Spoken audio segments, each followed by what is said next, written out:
Hola, buenos días a todos. Bienvenidos a IPLA, la iglesia Playa Ancha, ¿cierto? Somos la iglesia anglicana acá en la comuna de Valparaíso, con gritos de júbilo. Bueno, para quienes no me conocen, me llamo Francisco, junto con mi señora Jenny, somos parte del grupo de IPA que estamos compartiendo con ustedes durante estos meses de verano, los domingos. Si algunos se recuerdan, yo fui invitado acá hace un par de meses, como en noviembre, y también compartí con ustedes la predicación. Y les comenté un poquito de mí y de mis gustos, no sé si alguno se acuerda al respecto. Esa cara de nada me indica de que no, de que la memoria chilena es que Ayoni siempre se acuerda de todo, entonces no hay por dónde perderse. Bueno, lo que yo le había comentado en ese entonces es que uno de los temas que yo soy fanático desde que soy chico, desde que tengo uso de razón, es el tema de los superhéroes. Y yo veía la tele, en la biblioteca del colegio, leía los cómics guachos que habían, les faltaban unas hojas, pero daba lo mismo. Y yo veía los monos animados y todo el día dibujaba a superhéroes, pensaba a superhéroes y me creía superhéroe. No alcancé a tirarme al segundo piso, pero me creía superhéroe. Y hay que reconocer que si bien estos últimos 10 años han venido una avalancha de películas de superhéroes. Yo creo que todos hemos visto en el cine que 3 películas al año, 5 series por streaming, ha sido realmente una avalancha. Pero pese a toda esa avalancha, hay unas pocas películas que a mí en particular son las que más me llaman la atención. Estoy hablando de un viejo de 35 años ya, pues no es un niño que va en las cosas. Sí, la relativa juventud que le hizo. Y en particular una película que fue el año 2021. Estábamos en plena pandemia, los cines estaban cerrados y de repente salió algún ejecutivo allá en Hollywood, se le ocurrió la genial idea de sacar una versión del director, o sea, de la visión original que tenía la película, de la Liga de la Justicia. De Zack Snyder, el hombre sabe.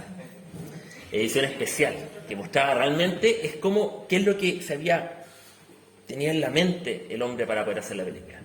Yo quedé peinado para atrás. ¿Y de qué se trata la Liga de la Justicia?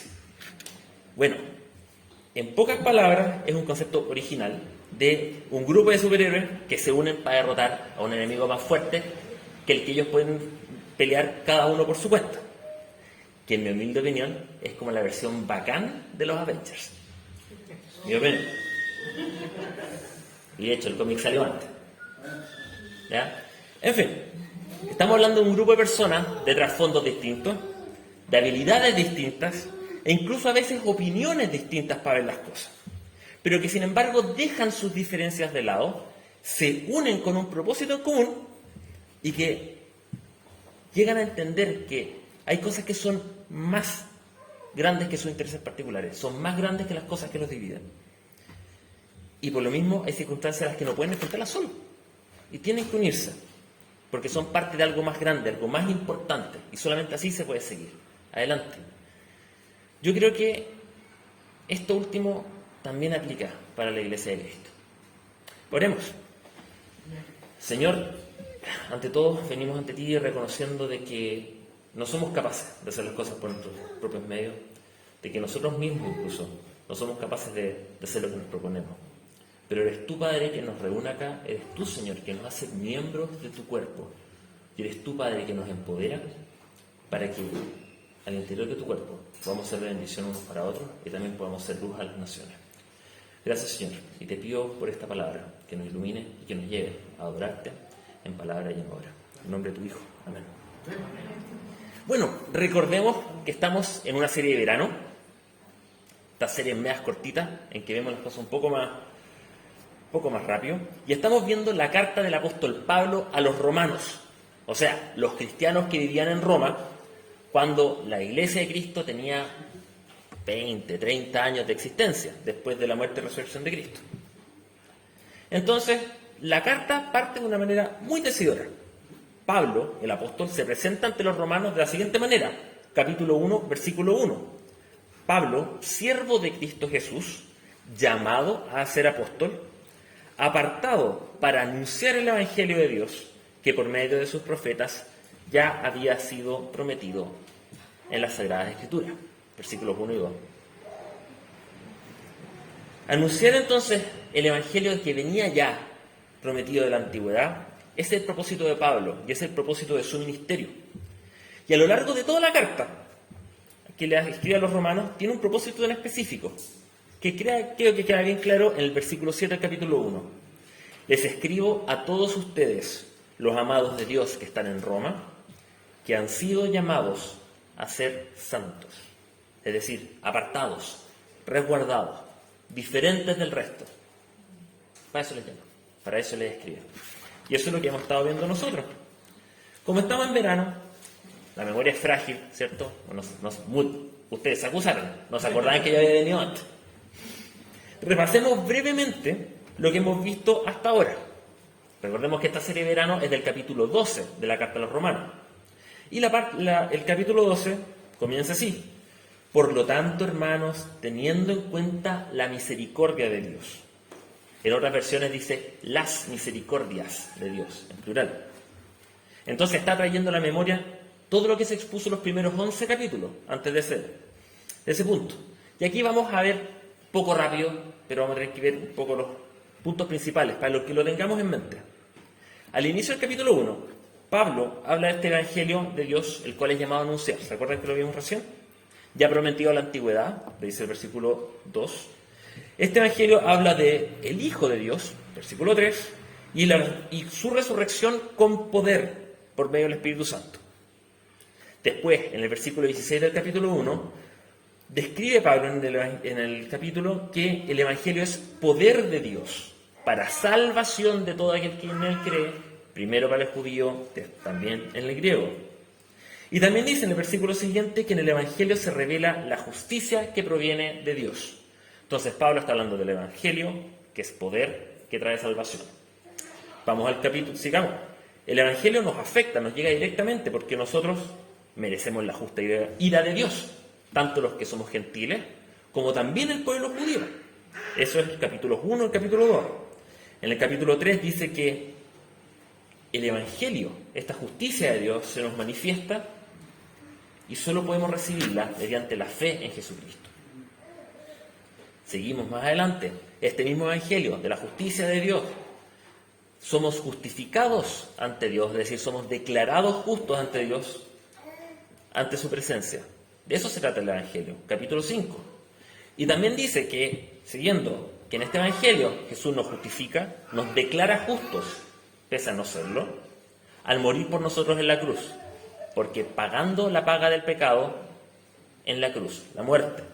Y de esa manera nosotros pasamos de la muerte a la vida. Eso es el capítulo 6.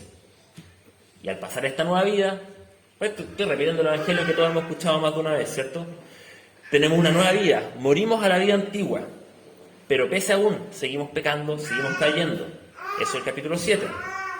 Y pese a todo esto, estamos libres de condenación por medio de Cristo, porque pese a todas nuestras falencias, el Espíritu de Dios, el Espíritu Santo, nos lleva de vuelta al Padre. Y así todos los que hemos sido justificados en Cristo, creemos que todo lo malo que pueda hacer en esta vida, todo lo que nos pueda pasar, no nos va a separar del amor de Dios. Así termina el capítulo 8. Entonces estamos viendo este poder de Dios, el Evangelio que busca persuadir a todas las naciones a que obedezcan a la fe. De los capítulos 9 al 11 nos cuenta que tanto judíos como gentiles, personas que habían escuchado tanto el Evangelio, personas que no, han recibido ese Evangelio y pasan a ser un solo cuerpo. Todo este Evangelio que estamos hablando del poder, de la salvación, de la justicia, hace que personas que vienen de lugares distintos pasen a ser un cuerpo, unidos en torno a Cristo, para ser parte de la redención final de todo el mundo.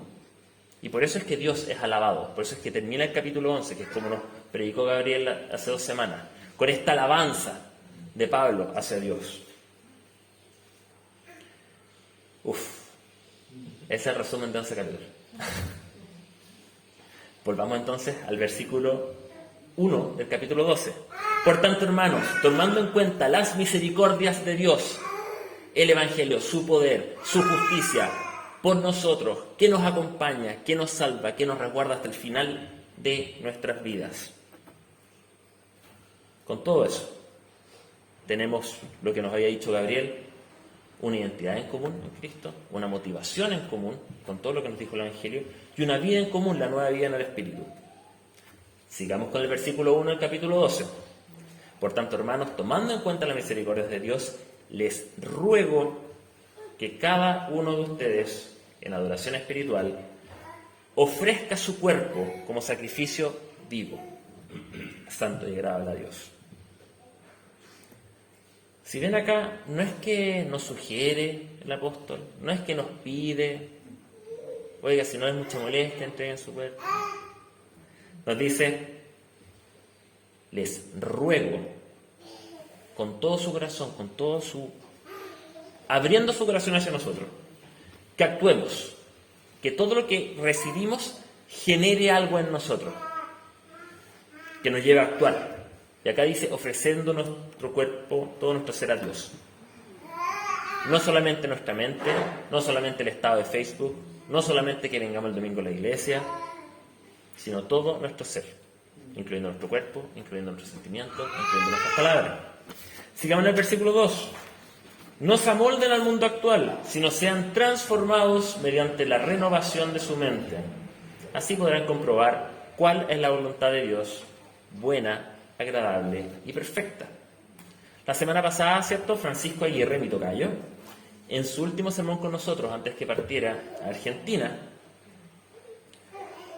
nos recordó que tenemos que dejar de pensar, seguir la forma de pensar del mundo, que va cambiando, que no siempre es la misma, pero que nosotros no tenemos que seguir con cómo va siguiendo la corriente del mundo, ni tampoco quedarnos en una corriente del mundo de los años 50, eso tampoco aplica, sino que tenemos que dejarnos transformar. Nos contaba que, como está escrito el texto original, no solamente es que nosotros nos transformemos, sino nosotros que nos dejemos transformar. Es decir, que quien hace la obra, la renovación de nuestras mentes, no somos nosotros, es el Espíritu Santo de Dios que mora en nosotros, con el poder del Evangelio de Dios, que es lo que venía diciendo antes. De esa manera podemos comprobar, o sea, experimentar qué es lo que es la voluntad de Dios, que es buena, que es agradable, que llega a ser agradable y que es perfecta porque está acorde a su carácter. Entonces ahora sí, llegamos a lo que nos compete hoy día. Acá el apóstol, después de los dos conceptos de que seamos, de ofrecernos como sacrificio vivo, de que transformemos nuestra mente, acá empieza a hacer la bajada de estos dos temas. Comienza a desarrollar en qué se traduce este proceso de renovación, de transformación, de ofrecimiento. Vamos al versículo 3 del capítulo 12.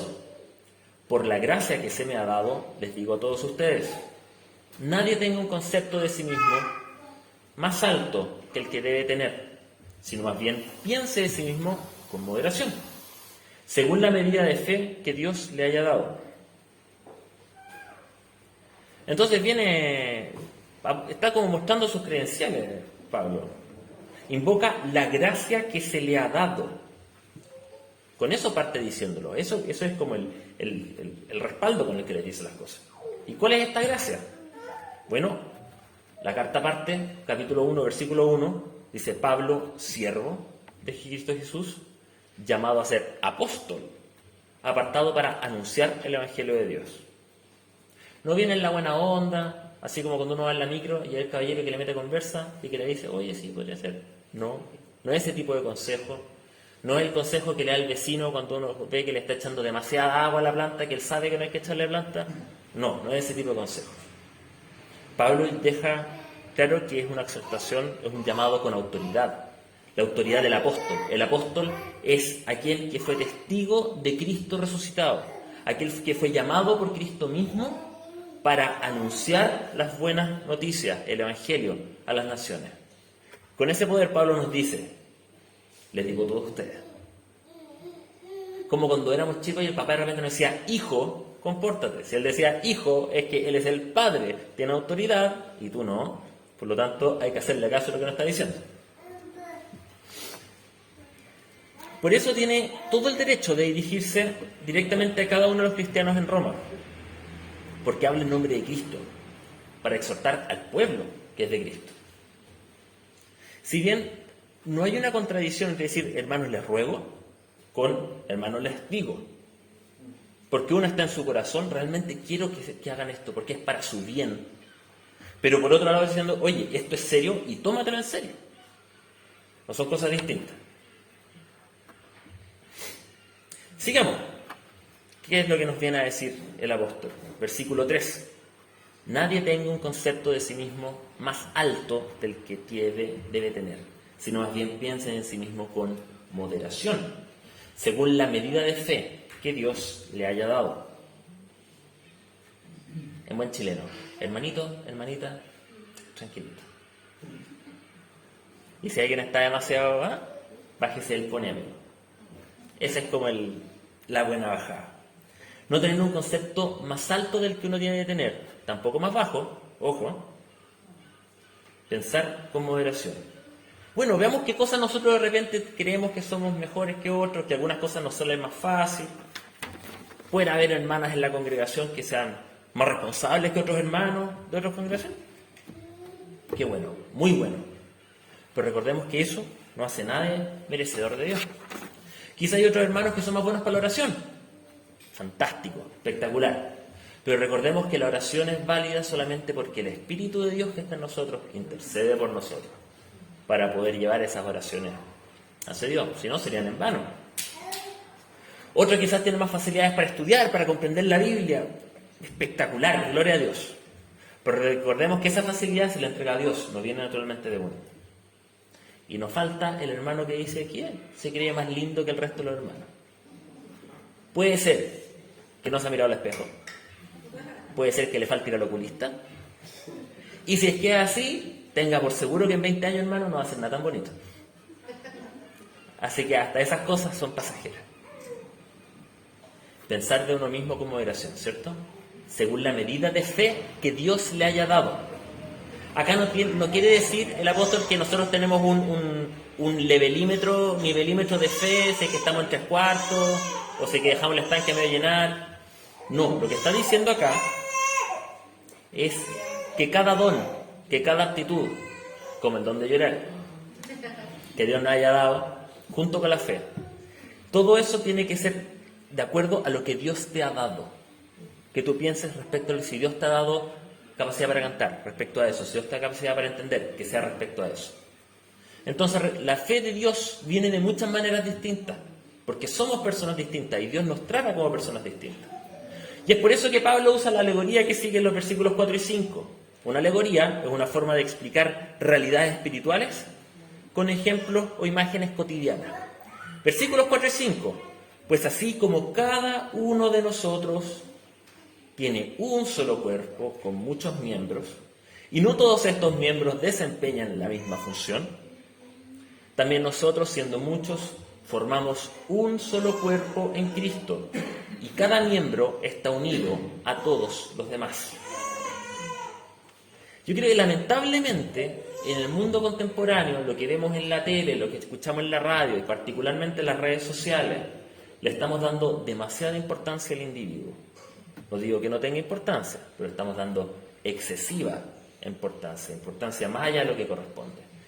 Y por ejemplo, la comunidad a veces pasa al segundo, tercero o cuarto lugar de importancia. Y esto creo que también nos ha llegado a las iglesias en alguna u otra medida. Por ejemplo, hablamos del Evangelio en un término completamente individual. Dios envió a su Hijo para morir por mí, para que así yo no tenga pecado y yo pueda estar con Cristo y yo me pueda ir al cielo. Yo creo que más de alguna vez, incluso nosotros hemos explicado el Evangelio así. El tema plenamente individual. Pero no es que Jesús haya muerto por personas individuales, para que individualmente goce una relación con Dios y que individualmente después se gane su media hectárea de nube en el cielo cuando muere. Bien parceladito todo así como corresponde. No es así. El mismo apóstol nos está diciendo que Jesús vino a edificar su cuerpo, que es la iglesia. Su pueblo, que es su pueblo, fue edificado al ser redimido en la cruz. Para que a través de su pueblo es que Dios va a bendecir a toda la creación. Recordemos en el Antiguo Testamento que cuando Dios llama a Abraham, le concede descendencia y va a hacer de él una nación grande, no habla solamente una persona. Se traduce en Isaac y Jacob. que la descendencia de Dios se transforma en el pueblo de Israel. El mismo, y por misericordia, nosotros los gentiles que no éramos parte de ese pueblo, fuimos, y dice Pablo en Romanos 11, 17, fuimos injertados entre las otras ramas para participar de la savia nutritiva de la raíz del olivo, haciendo referencia al olivo como Cristo, que bendice, que alimenta a todo el pueblo. Por eso, hermanos, que es esencial, es de suma importancia, de que somos nosotros como comunidad el cuerpo de Cristo. Porque es a través del cuerpo de Cristo que es anunciado el Evangelio. El poder de Dios para la salvación. Capítulo 1, versículo 16. El mismo poder que resucitó a Cristo de los muertos. Entonces, como una buena alegoría, nos recuerda que así como el cuerpo tiene muchos miembros, muchos órganos, diríamos ahora, distintos en tamaño, distintos en función, también los cristianos individuales somos distintos. Cumplimos distintas funciones al interior del cuerpo de Cristo. Y es que así funciona bien un cuerpo, cuando cada órgano, cada miembro hace su propia pega y la hace bien. Y así puede ser, está sano, el cuerpo está ordenado, y la Karen nos puede hablar más al respecto después. Por eso es que elegí como lectura del Antiguo Testamento el Salmo 133, que lo leyó Rosa, muchas gracias. Cuán bueno y cuán agradable es que los hermanos convivan en armonía, como el buen aceite que desde la cabeza va descendiendo por la barba de Aarón, hasta el borde de sus vestiduras. Es como el rocío de Hermón, que va descendiendo sobre los montes de Sión. Donde se da esa armonía, el Señor concede bendición y vida eterna. No es solamente que hace más ameno venir el domingo en la mañana, no es que hace más entretenido un cumpleaños cuando vaya gente de la iglesia. No, hace que la bendición de Dios fluye como el aceite hacia cada uno de nosotros. Nos nutre espiritualmente, como el rocío de la mañana alimenta a las plantas. Cuando se da esa armonía del cuerpo de Dios, es que ahí el Señor concede bendición. Es ahí el Señor nos nutre. Y eso también refleja la vida eterna. Antes de seguir hay que dejar un tema claro, porque sí estamos hablando de la iglesia de Cristo, la comunidad de todos los cristianos alrededor del mundo. No solo los que están en este mundo, sino los que están esperando la gloria venidera al final de los tiempos. Pero yo nunca he visto al cuerpo de Cristo. He estado en el Cerro de la Campana, llegué a la cima. Al otro día no me pude levantar, pero llegué a la cima, es lo importante, y no lo pude ver a todo el cuerpo de Cristo. Nadie es capaz de ver a todo el cuerpo de Cristo. Porque el cuerpo de Cristo, si bien es una entidad mundial, global, histórica, el cuerpo de Cristo se ve visiblemente en una iglesia local, como acá, la iglesia Playa Ancha, IPLA, en el Paraíso, la iglesia Pablo Apóstol, IPA. Así, cada congregación es la iglesia visible de Cristo. Por eso es que nosotros, que somos miembros de la iglesia anglicana, que es esta familia de iglesias visibles, tenemos nuestra confesión de fe, que compartimos lo que creímos, los 39 artículos.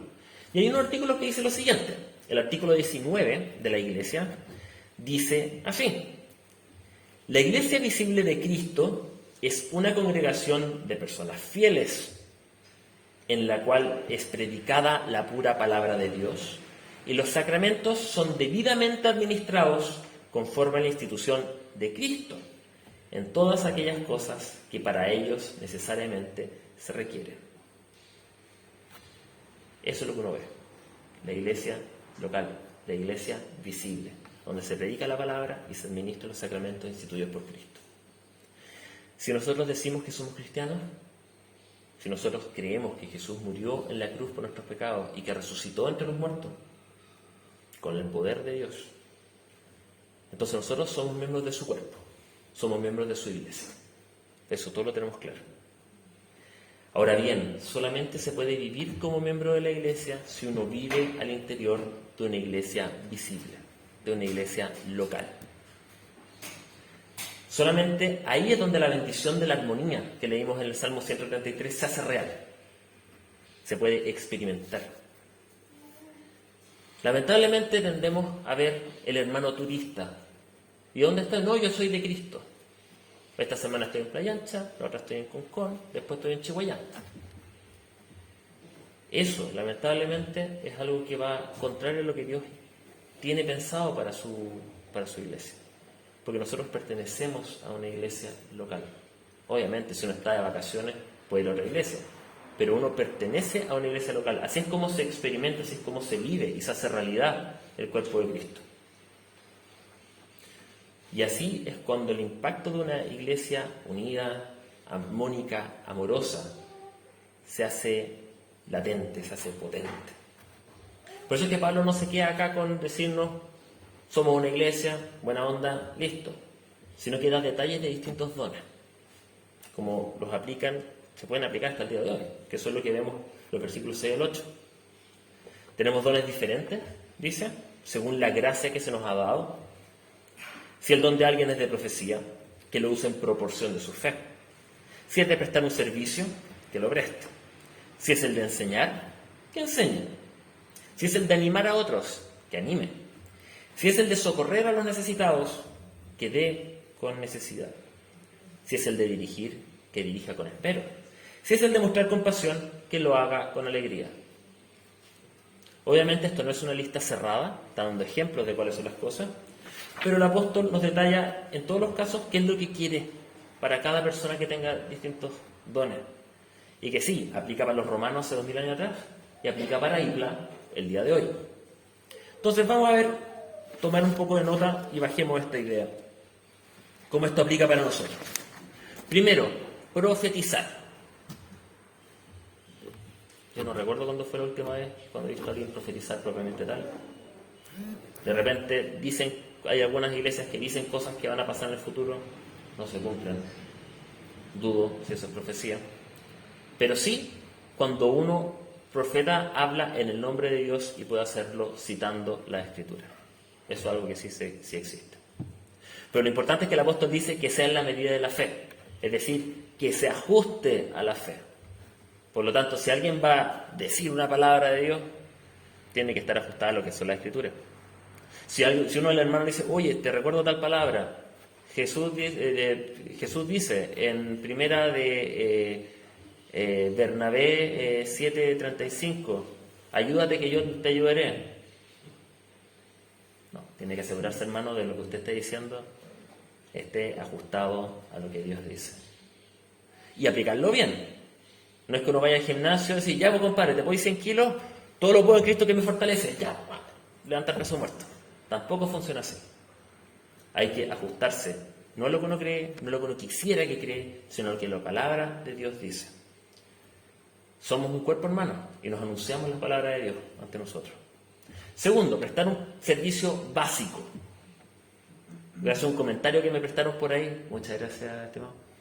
En el original griego, prestar un servicio habla de la diaconía. La diaconía era el servicio que hacían las comunidades al principio las comunidades cristianas para preocuparse de las carencias, de las necesidades particulares de las personas, principalmente las viudas, los huérfanos.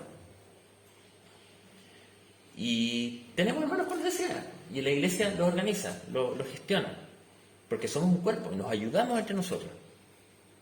Después vamos a enseñar. Recordemos que el apóstol nos decía en el versículo 2 que seamos transformados por la renovación de la mente. Y eso sí, viene por la obra del Espíritu Santo.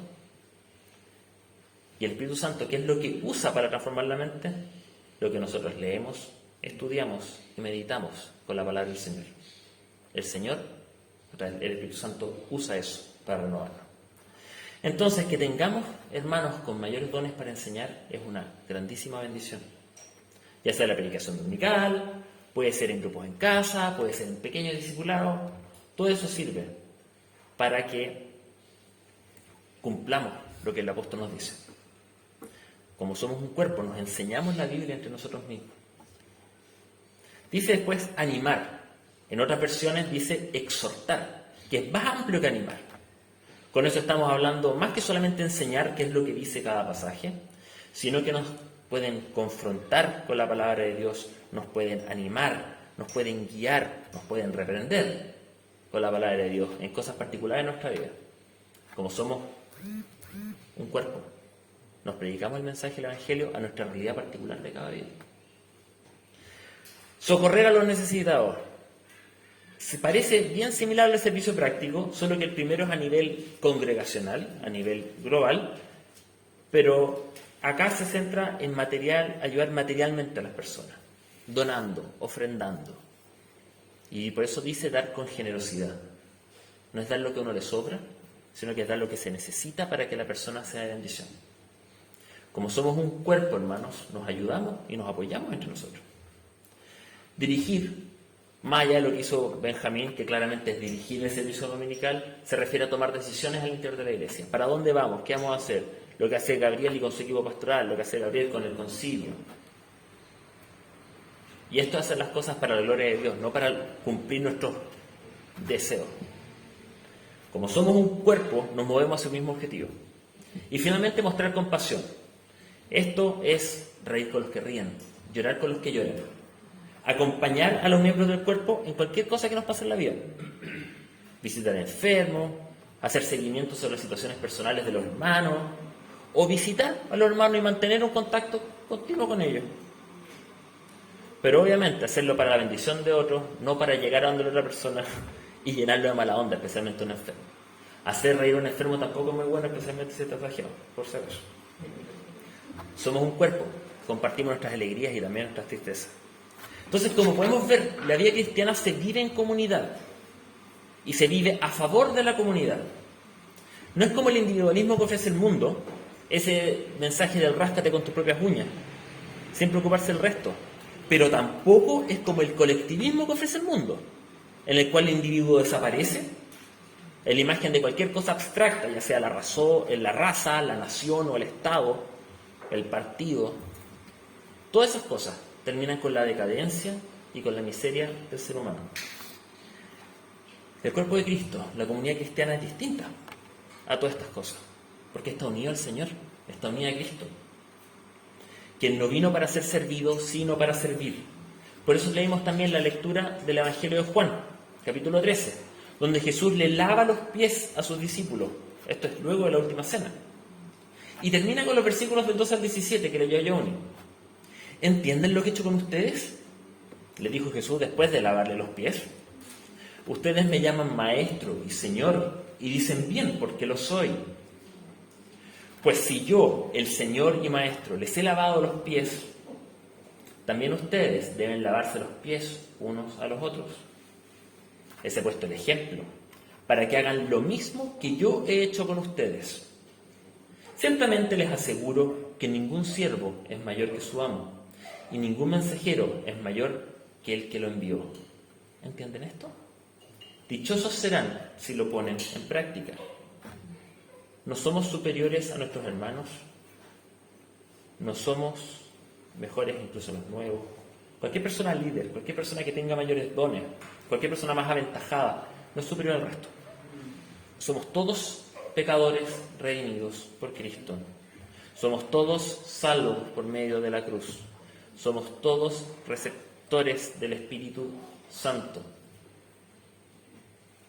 Y todo don que Dios nos da es primeramente para su gloria, para alabarlo a Él, para edificar a su cuerpo, que es la iglesia, y para bendecir al mundo. Entonces, si se nos cuenta, cada uno de los dones que estábamos hablando antes, esto que esta lista que hizo Pablo, no son para uno, es para utilizarlo al interior de la iglesia, para el beneficio de toda la iglesia. Y créanme que les digo que todos tenemos dones. Y el Señor ha repartido sabiamente los dones de distinta manera a cada uno de ustedes al interior de esta iglesia. Y por eso me acuerdo de la Liga de la Justicia. Porque en la película distintos superhéroes tenían distintas habilidades, tenían distintas experiencias de vida, tenían distintos conocimientos. Pero cuando utilizaron sus dones para apoyarse mutuamente, es ahí que pudieron vencer sus dificultades. Hermanos, nosotros hemos sido comprados por la sangre de Cristo. Es una bendición más grande todavía que cualquier superpoder que le pueda dar la Liga de la Justicia. Por lo tanto, hermanos, vivamos como un pueblo para el Señor. Porque fue por eso, para eso, que fuimos hechos miembros del pueblo de Dios. Oremos, hermanos. Señor, te damos tantas gracias porque tú nos rescataste no solamente del pecado, sino que también de la soledad. En este mundo en que muchas veces la única cosa que podemos tener es un like de una red social. Tú, Señor, nos das una familia, nos das un pueblo y nos das con eso una nueva identidad. Gracias, Padre, porque también nos diste dones, nos diste habilidades que no son nuestras, que no las merecemos, pero que nos las das para que hagamos algo al interior de esta comunidad, en particular en Playa Ancha. Te pedimos, Señor, que esto sea de bendición para los hermanos, no buscando nuestro beneficio, sino para el de los demás. Buscar tu gloria y buscar también la bendición del mundo, mostrando cómo nosotros somos una sociedad distinta a lo que nos puede ofrecer Chile. Porque nosotros, Señor, somos el pueblo tuyo, guiados por ti, sustentados por ti. En ti esperamos, Señor, y en ti confiamos de que tú vas a hacer la buena obra en nosotros, por Cristo Jesús. Amén.